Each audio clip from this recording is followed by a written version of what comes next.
केवल और केवल शिलान्यास करके राजस्थान की जनता को धोखा देने के अलावा इस बजट में आप कुछ प्राप्त नहीं कर सकोगे, ये मैं दावे के साथ कह रहा हूं। बजट बहस पर सीएम ने की बड़ी घोषणाएं।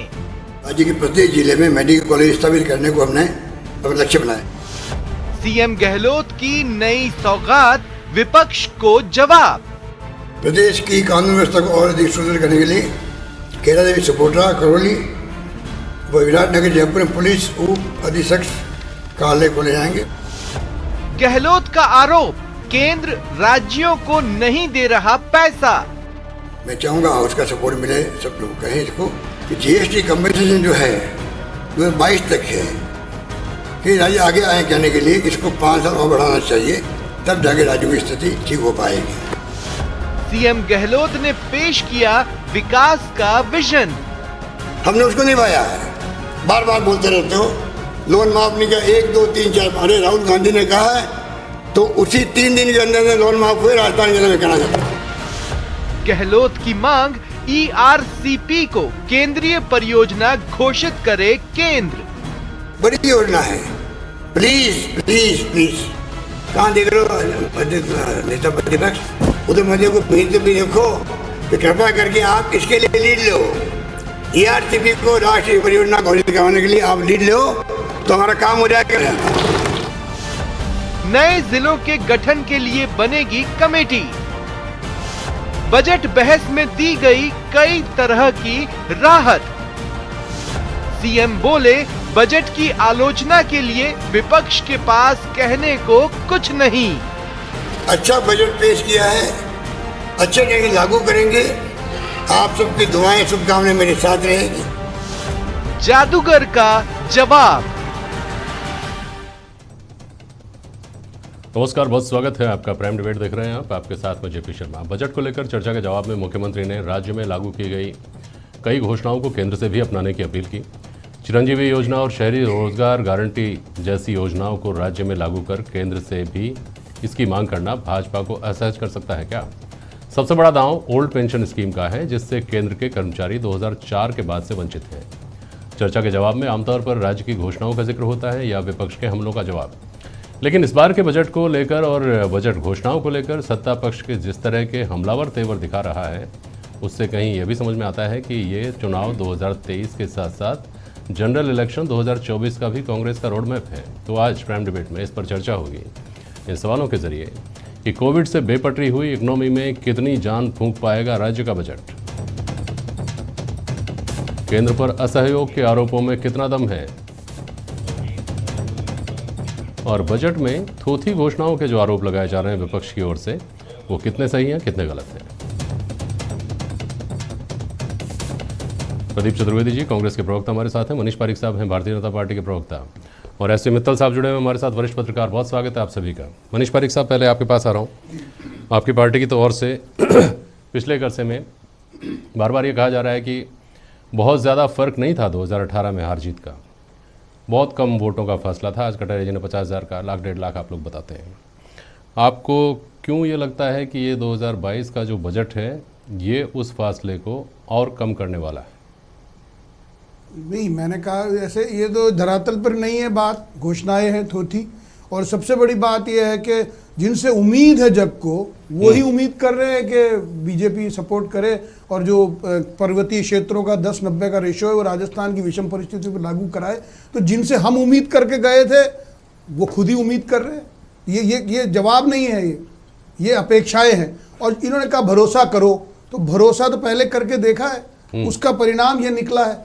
जो भी कोई टेक्निकली एस्पेक्ट पर 52,000 बूथों पर 1.5 लाख वोट कम रहे और भाजपा सत्ता से बाहर हुई, वो एक अलग बात है। लेकिन आप देखेंगे कि करने धरने को कुछ नहीं, त्यो बातों पे इन्होंने एम्फेसिस किया था। पहली चिकित्सा व्यवस्था को लेकर तो भामाशाह बंद की, आयुष्मान लागू नहीं की। अब चिरंजीवी में 18 अस्पताल तो बाहर कर दिए। अभी आप अपेक्स अस्पताल में जाइए या फोर्टिस में जाइए, उनको कहिए कि हमारे ब्रेन हेमरेज का इलाज कर दो, कहीं इसमें शामिल नहीं है। और 77,000 रुपये कोरोना में इलाज के लिए दे दिए थे।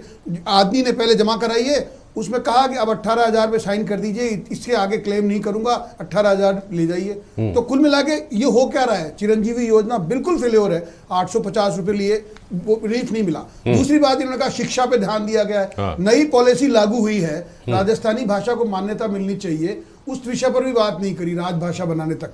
नई पॉलिसी में है ही वो बड़ी बात, कौन सी शिक्षा की बात कर रहे हैं। इन बालवाड़ी स्कूल को ये बना दिया, उनको महात्मा गांधी नाम दे दिया, अंग्रेजी स्कूल में ये कर दिया, टीचर भर्ती किए नहीं, तो सब कुछ हवाई है। और मेरा निवेदन इसलिए ही है कि जब खुद ही अपेक्षा कर रहे हैं, जो मैंने आपको कहा था कि जादूगर की काम होता है, हवा में है व्यक्ति, देखिए चेक कर लीजिए, होता कुछ नहीं है, आंखों को दिखता नहीं है, होता कुछ और है। सिर्फ बड़ी बात ये है। हाँ जी, ठीक है। आपने कहा कि जिनसे उम्मीद थी वो खुद ही उम्मीद कर रहे हैं। मैं इस पर आता हूँ आपके पास। पहले प्रदीप चतुर्वेदी जवाब दे रहे हैं, बोलिए प्रदीप जी।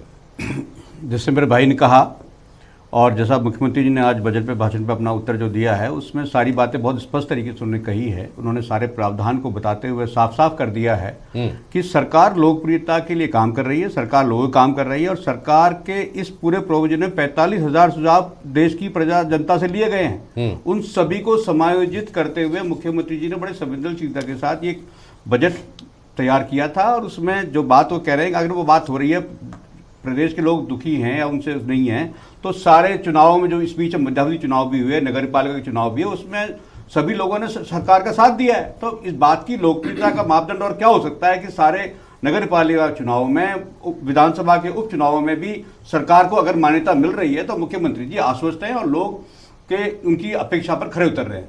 जहां तक बात उनकी है तो उन्होंने साफ साफ कहा है केंद्र सरकार की जो 2 योजना है, एक पूर्वी राजस्थान कैनाल प्रोजेक्ट परियोजना है जिसमें सरकार ने करीब 9,500 करोड़ रुपए का प्रावधान किया है। वो इसलिए करना पड़ा कि सरकार ने इसमें कोई अपेक्षित सहयोग देने की बात नहीं की। और 13 जिलों की योजना है, जबकि प्रधानमंत्री खुद ये परियोजना घोषित कर चुके थे और उन्होंने कहा था कि मैं इसको करूंगा, लेकिन उस पर वो पीछे हट रहे हैं। प्रदेश के 25 सांसदों से अनुरोध किया और आज विधानसभा में उल्लेख करते हुए कहा कि ये 25 सांसद भाजपा के आगे आएं और सरकार से मंत्री से बात करें, चाहे जो बात करनी हो करें, लेकिन वो इस प्रदेश की इस परियोजना को मोदी जी से लागू करवाने के लिए अपना प्रयास करें। तो मुख्यमंत्री जी से आग्रह किया है प्रदेश के विकास के लिए। मुख्यमंत्री जी दोनों बातें कही है। जहां तक केंद्रीय बैंकों के किसानों के ऋण का भी सवाल है, उन्होंने साफ साफ कहा है कि केंद्र स्टेट गवर्नमेंट जो है वो अपना हिस्सा देने को तैयार है, लेकिन अगर केंद्र सरकार को दे दे, क्योंकि इसमें मुश्किल ये आ रही है कि इसके लिए पैसा चाहिए और पैसा लेने के लिए बिना केंद्र की अनुमति के हम लोन लेने के लिए अधिकृत नहीं है। तो मैं समझता हूं कि उन्होंने साफ साफ भाजपा से अनुरोध किया है कि नहीं प्रदीप जी, ऐसा नहीं, प्रदीप जी ऐसा नहीं है, योजनाओं पर सरकार को सहयोग करे। ऐसा नहीं है। जो प्राइवेट बैंक्स हैं, उन बैंक्स का जो पैसा है उसके लिए सरकार ये करिए, केंद्र आर्बिट्ररी कम से कम भूमिका निभाए और उसमें एक जो राशि तय राशि हो, उस राशि को राज्य सरकार वहन करने को तैयार है, वो अलग बात है। लेकिन आपने कहा कि 45,000 लोगों के सुझाव आए और उन सुझावों को समायोजित करके बजट को तैयार किया गया। उसमें क्या संविदा कर्मी जो थे उनके सुझाव नहीं आए थे कि हमको नियमित कर दिया जाए? उसमें क्या उन कॉलेजेस का, उन विद्यार्थियों के सुझाव नहीं आए थे क्या कि हमारे यहाँ कॉलेज तो बन गया लेकिन हमारे पास भवन नहीं है या हमारे पास शिक्षक नहीं है? इस तरह के सुझाव भी तो आए होंगे ना, बहुत सारी घोषणाएं। मैं मानता हूँ सुझाव सब तरीके आए हैं, लेकिन सवाल यह है कि 2 साल के कोरोना महाकाल के दौरान, ये महामारी के दौरान कुछ हमारी व्यवस्था अस्त व्यस्त हुई है। हमारा वित्तीय प्रबंधन उस पर थोड़ा लड़खड़ाया था, लेकिन जैसा आज मुख्यमंत्री ने कहा कि हम देश की 15 लाख करोड़ की हम योजना को करने जा रहे हैं, तो मैं समझता हूं कि वो समय आ गया है कि तीसरी लहर खत्म होते होते हम वित्तीय रूप से भी सशक्त होंगे। और उनका कहना है कि सारी जो वित्तीय प्रबंधन है वो सरकार की कार्य योजना के अनुरूप जो है वो अंतिम चरण तक जो है वो सिस्टम में आ जाए। वित्तीय सशक्तिकरण कैसे होगा ये तो मैं अभी समझने की कोशिश करूंगा। पहले मनीष पारिक साहब के पास जा रहा हूँ। मनीष पारिक साहब, आपने कहा कि जिनके पास, जिनसे हमको उम्मीद थी वो तो खुद ही उम्मीद कर रहे हैं। क्या गलत कर रहे हैं भाई? लोकतंत्र में केंद्र में आपकी सरकार है, यहाँ से 25 सांसद आपके हैं, तो जो केंद्र के पाले में जो बातें हैं वो तो केंद्र से ही की जाएगी ना अपेक्षा। दूसरी बात, आपने कहा पर्वतीय क्षेत्र और ERCP और बाकी जो दूसरी चीज़ें हैं वो, तो क्या विशेष पैकेज की मांग आपके सरकार के समय नहीं की गई थी केंद्र सरकार से? मिला था क्या? मिला नहीं मिलना अलग बात है, मांग करना गलत है क्या? नहीं मिला, आपके समय नहीं मिला, इससे सबक ले ले। करोड़ मिले। मनीष जी क्या बात कर रहे हैं? मिला था क्या मतलब क्या हुआ? यानी मांग करना छोड़ दें। राजस्थानी भाषा को आज तक इन्होंने भी किया था प्रयास, आपने भी किया, नहीं मिला दर्जा, मांग करना छोड़ दें। विधान परिषद का इन्होंने भी संकल्प प्रस्ताव यहाँ से पारित करके भेजा, आपने भी भेजा, नहीं हुआ आज तक, छोड़ दें। विधान परिषद की उम्मीद छोड़ दें क्या? ये नहीं कहा, तो फिर मैंने कहा मुख्यमंत्री जी को अपने बजट में अपेक्षाएं नहीं करनी चाहिए, जो उपलब्धियां हैं या जो देना था वो हाँ। बताना चाहिए कि हम ये कर देंगे, इतने लोगों का करेंगे, लेकिन यूटिलिटी सर्टिफिकेट तक नहीं बना पा रहे हैं। तो अभी आप ये नीति आयोग में ये बात तय हो चुकी है जी। तो पुरानी योजनाओं का जब तक फुल उसका कंप्लीशन सर्टिफिकेट नहीं मिलेगा, जब तक नया पैसा नहीं मिलेगा, ये भी नहीं बता सकते हो, क्योंकि ये गलत कह रहे हैं। एक बात। दूसरी बात, जो मैंने आपको निवेदन किया, केंद्र सरकार की जो हर घर पे नल से जल योजना है, उसके 23,000 करोड़ रुपए आपने व्यवस्था करी है ना, तो वो मोदी जी की योजना ही तो है, उसके पैसे तो मिलने ही वाले हैं। तो निवेदन ये भी है कि जो पैसे मिल रहे हैं उनका जिक्र मत करो और नई अपेक्षा खड़ी कर दो, तो ये लगेगा कि कुछ नहीं हो रहा है। तो मैंने ये कहा कि इस तरह का जादू क्रिएट करने की कोशिश हो रही है कि हमको तो कुछ मिलता नहीं है और सब कुछ हम ही कर रहे हैं। फिर ये आए कहां से पैसे? आप रिफाइनरी का बता दो, उसके कंप्लीशन की बात बता दो, कितने पैसे केंद्र के मिलने थे, आपने कितने दिए, उसके कंप्लीशन क्यों नहीं हुई, मेट्रो में क्या हुआ, इसके पैसे कहां से मिले हैं? तो मेरा निवेदन ये है कि ये भ्रम क्रिएट करने की कोशिश हो जाए कि मीठा मीठा तो हमने किया और कड़वा कड़वा तू। लेकिन जहां ये बात उठी थी वहां तो इस बात का जवाब दिया ही नहीं गया कि 38,000, 37,000, 38,000 करोड़ की जो रिफाइनरी की परियोजना थी वो 70,000 करोड़ तक कैसे पहुंच गई, कैसे 26% जो भागीदारी थी उस तक बात सिमट गई। जी, उसी भागीदारी के लिए पिछली सरकार में लड़ाई हुई। मैंने आपको निवेदन किया, जो फ्रूटफुल बात लगती थी वसुंधरा जी ने उसको अडॉप्ट किया, और जो जिसपे लगता था कि राजस्थान को घाटा हो सकता है उसको छोड़ दिया। अब उस बात की चर्चा आप यहाँ पे कर रहे हैं, तो अब ये तो बताना चाहिए ना, उन्होंने ये इतने रुपए की बात करी थी और हमारा अंशदान इतना घट गया, उससे क्या लाभ हुआ? तो मैं ये कह रहा हूँ केवल एक तरफा बात उन्होंने करी है, और इसीलिए मैंने एक तरफा बात को लेकर के आज सदन में हमला हो रही है प्रदीप जी, भाजपा, और ये कहना था कि साहब आप 13 जिलों के लिए ERCP है उसके तो बार बार ढोल नगाड़े बजाते हैं, और JJM में जो पैसा आया हुआ पड़ा है उसका आप मात्र 18% खर्च कर पाए आज तक। देखिए, मैंने आपसे फिर कहा कि इन इस सरकार के कार्यकाल के पहले 2 सालों में ये जो विपदा आई थी, इसमें ये सारी योजनाएं, आप केंद्र पर भी सवाल उठाना, सुनिए, सवाल उसका नहीं, सवाल चाहे केंद्र का हो चाहे राज्य का हो, जो महामारी आई है पूरे देश में आई है, और ये पहली बार ऐसी आपदा आई थी, इसकी वजह से सारा तंत्र जो है वो एक पूरी योजना जो है उसमें सम्मिलित होने के, क्योंकि ध्यान सब चला गया।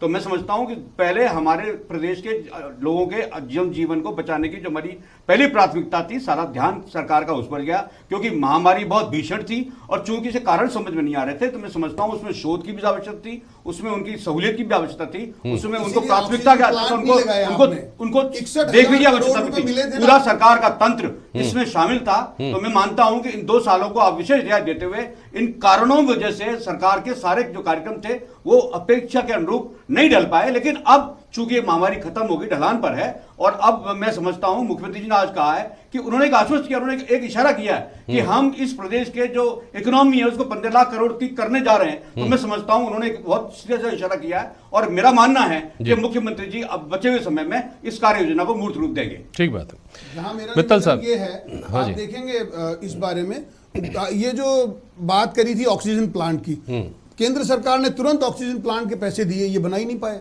अब मेरा निवेदन यही है ना कि आप परफॉर्म नहीं कर पाएंगे तो आपको पैसे कैसे मिलेंगे? दोनों बातें हैं। आप प्लान आउट कर लो 15 लाख करोड़, मैं कहता हूं कितने भी कर लो ना, खाली in the paper on the budget with the आंकड़ा ओनली, ये क्या फायदा? सबसे बड़ी बात जो मैं एक चीज इस सरकार की कलई खोलती है, अब ये चतुर्वेदी साहब भी मानेंगे, 1,78,000 नौकरियों की घोषणा हुई, लगी कितनी, भर्ती कितनी हुई? 39,000। ठीक है, 3 लाख का लक्ष्य है, 1 लाख देश में, 1 लाख प्रोसेस में, और 1 लाख हम दे देंगे। आज मुख्यमंत्री ने विधानसभा में ये प्रश्न कहा है, इसका उत्तर दिया। 2018 में और 20 में हुक्म कितनी बड़ी घोषणाएं करी, उनका जोड़ 1,80,000 नौकरी होता है। और अभी आपने अधीनस्थ सेवा आयोग और RPSC की दोनों भर्तियों को जोड़ा तो 29,000 भर्तियां हुई है, 39,000। तो अभी 1,80,000 में से 39,000 3 साल में, ठीक है मनीष जी, घोषणा कर रहे हो, नया जादू ले लो। अपने आंकड़े भी प्रस्तुत करिएगा, अगर याद हो तो 2013 से 18 के बीच में कितनी नौकरियां लगी थी वो भी बताइएगा। मित्तल साहब जरा ये बताइए, मित्तल साहब आपको आवाज आ रही है ना? हाँ, तो बात ये आ रही है कुल मिलाकर, जो प्रदीप जी ने कहा कि 15 लाख करोड़ की इकोनॉमी तक लेकर के जाने का लक्ष्य है, और योजनाएं महत्वाकांक्षी, योजनाएं बड़ी हैं, घोषणाएं बड़ी हैं, और उसके लिए जाहिर तौर पर पैसा तो चाहिए ही चाहिए। तो अभी जो बहस उलझी हुई है वो इस तरह से समझ सकते हैं हम उसको कि सरकार ने बड़ी घोषणाएं की, उसके लिए बड़े पैसे की आवश्यकता है, और पैसे का जो सोर्स है वो बहुत लिमिटेड है, वैट के अलावा बाकी बहुत कम होगा मेरे ख्याल में। उसके अलावा या तो कर्जे की बात आती है, जिसके लिए कहा गया कि केंद्र सरकार की अनुमति के बिना, अप्रूवल के बिना 1 पैसे का भी लोन हम नहीं ले सकते, फिर पैसा कहाँ से आएगा राज्य सरकार के सामने। तो कुल मिलाकर ये है कि इनडायरेक्ट में विपक्ष तो हमला कर ही रहा है कि पैसा कहाँ से लाओगे, और सरकार की तरफ से ये बताया जा रहा है कि लिमिटेड सोर्सेज हैं, लिमिटेड रिसोर्सेज हैं हमारे, हम उन्हीं से जुटाएंगे, उन्हीं को मैनेज करेंगे। तो ये जो पैसे के इंतजाम बनाम बजट में जो बड़ी घोषणाएं हैं, इसको कैसे समझना चाहिए? जेपी जी, ये जो बजट जो पेश किया गया उसमें आज भी मुख्यमंत्री ने कहा कि करीब 100 करोड़ रुपए से मतलब 100 करोड़ रुपए ज्यादा का बजट चाहिए। तो इतनी सारी जो घोषणाएं कर दी गई हैं वो कैसे इम्प्लीमेंट होगी? मुख्यमंत्री ने घोषणाएं बहुत की है, इसमें कोई दो राय नहीं है, लोगों को बहुत आकर्षित करने की कोशिश की है, और जो 2023 में विधानसभा का चुनाव होना है उसको सामने रखते हुए किया है, लेकिन ये नहीं बताया कि ये पैसा कहां से आएगा। आज मुख्यमंत्री ने जो रिप्लाई दिया उसमें एक बहुत महत्वपूर्ण बात कही, जो अभी अपनी रिपोर्ट में भी थी, कि जो केंद्र सरकार जो जीएसटी के पैसे की जो अब तक भरपाई कर रही थी वो 2022 तक रहेगी, उसके बाद नहीं होगी। तो अभी से उन्होंने इस बात को कहना शुरू कर दिया है कि जो भाजपा के सांसद हैं वो उसको 2022 के बाद भी क्या नाम से मुआवजे को, उस भरपाई को दिलाएं। तो सरकार के सामने अनेक चुनौतियां हैं जिसको मुख्यमंत्री खुद स्वीकार कर रहे हैं कि इन्हें 2022 के बाद यदि जो जीएसटी की भरपाई का जो पैसा नहीं मिला तो मुझे लगता है कि सरकार के सामने संकट आएगा। एक आपने बहुत अभी महत्वपूर्ण बात उठाई जेपी जी, कि जो पिछले हम देख रहे हैं कई दिनों से संविदा कर्मी आंदोलन कर रहे हैं, पूरे प्रदेश में आंदोलन कर रहे हैं, और आज भी जो नर्सिंग कर्मचारी हैं उन्होंने शहीद जयपुर में शहीद स्मारक के बाहर भूख हड़ताल शुरू कर दी है। उसमें मैंने देखा कि महिलाएं भी थी, उसमें उनके बच्चे भी थे। तो ये जो बड़ा मुद्दा था संविदा कर्मियों वाला, मुझे लगता है कि सरकार ने इसको नियमित नहीं किया। इससे जो बहुत सारी चीजें खड़ी होंगी, और जो सरकार ये सोच रही है कि ये जो चुनाव का जो बजट है, मुझे लगता है उस पर क्या नाम से इसका फर्क पड़ेगा। लेकिन जिस तरीके से कर्मचारियों को पुरानी पेंशन की जो बात की गई है उसके लिए लगता है कि सरकार को लगता है कि हमने बहुत अच्छा काम किया। लेकिन मैं यहाँ बताना चाहता हूँ कि जो राजस्थान के पूर्व मुख्य सचिव है राजीव महर्षि साहब, उन्होंने एक अंग्रेजी अखबार में आलेख लिखा है और उसमें उन्होंने कहा है कि ये आत्मघाती निर्णय है। पुरानी पेंशन योजना को लागू करने का निर्णय को उन्होंने आत्मघाती निर्णय कहा है, और उन्होंने कहा है कि दूसरे राज्यों को इससे प्रेरणा नहीं लेनी चाहिए। मतलब जो राजस्थान के मुख्यमंत्री मुख्य सचिव जो रह चुके हैं वो भी पेंशन योजना पर मुझे लगता है उनकी सहमति नहीं है। अब ये जो बार बार ये जो बात आ रही है कि क्या नाम चिरंजीवी योजना के लिए सरकार बड़ा आकर्षित कर रही है और मुख्यमंत्री भी इस पर बहुत दबाव दे रहे हैं। जेपी जी, मैं एक मिनट आपका लेना चाहूंगा, बताना चाहूंगा कि इसके अंदर जो चिरंजीवी योजना है, जो प्राइवेट अस्पतालों में जाके जो इलाज करा सकते हैं, उसमें डॉक्टर की फीस का निर्धारण मात्र 135 रुपए रखा गया है। आप देखो जयपुर के अस्पतालों के अंदर 500 रुपए जो डॉक्टर फीस लेते हैं प्राइवेट अस्पतालों में, क्या वो 135 रुपए में मरीज को देख लेंगे? उस 135 रुपए में जो प्राइवेट अस्पताल है उसका भी शेयर होता है और डॉक्टर का भी शेयर होता है। कुल मिला के एक डॉक्टर 60-65 रुपए के अंदर क्या उस मरीज को देख लेगा?